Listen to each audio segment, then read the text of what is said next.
Charcoal. No, sulfur. The familiar stench of my arm hair singeing. I correct my posture. One more second and I'll leave class with an ugly blister. My punishment for having droopy arms and being late. Again. My father, Master Gino, pockets his lighter and moves on. I let my elbow drop again, while the master's threat terrifies the rest of the swans into perfectly lifted ballerina form. None of the dancers have actually witnessed him burning anyone for real. I'm the only girl with enough balls to test that rumor, even though I like my skin the way it is, the chestnut Mexican in me unscarred by Gino's infamous red cigarette lighter. Rosa, croisez devant, he barks, stomping his steel-toed cowboy boot way too close to my straying point shoe. Late to class and poor position. Unacceptable. Again, I adjust myself, though I know my way is better. Effacé devant would present the dancer, like, hello, you're about to see something totally rad. I swear Gino's pointy ears twitch, cold, ashy eyes piercing through my skull as if he hears my thoughts. I switch it up, and he chills. The setting sun floods my space and I unravel, losing myself in its midsummer intensity. This ancient ballet studio with its cracked mirrors and peeling paint doesn't exist. It's no longer 1983. Gone are the black and white photos that line the brittle plaster walls. Dancers past, my mother among them, and my older sister, freeze-framed in moments of graceful elegance. I'm far away from here, adrift in a time when my arms could do whatever they damn well pleased. The piano adagio morphs into a funky keyboard that pulsates my fingertips. My head rolls a full circle as if my long curls are down. I beret out of the sunbeam.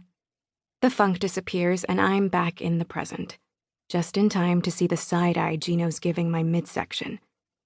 Suck it in, Rosa darling. I shudder to think how big your lunch was. He messes with the collar of his leather motorcycle jacket, then smooths his feathered gray hair. I do as he demands, because he's a junk food bloodhound and a sniff away from sussing out the pudding pop I'd scarfed earlier. I can smell the chalky chocolate on my upper lip. Introducing my stomach to my backbone, I roll up to a releve on Pointe, groaning through the shooting pain in my toes. I'd skipped padding them with lamb's wool. The inside of my shoe is warm and slippery with blood, and I'm pretty sure my big toenail has finally deserted me. Another pair of stained ballerina pink tights. Gino will be proud. I'm not even in the company yet, but well aware my skills have become the best in my level. This is according to the whispers in the dressing room and my best friend, Kat, whose sweaty reflection is sticking out its tongue at me. The master's daughter, the girl who needs a sunbeam to remember a second of her life before her first pair of pointe shoes.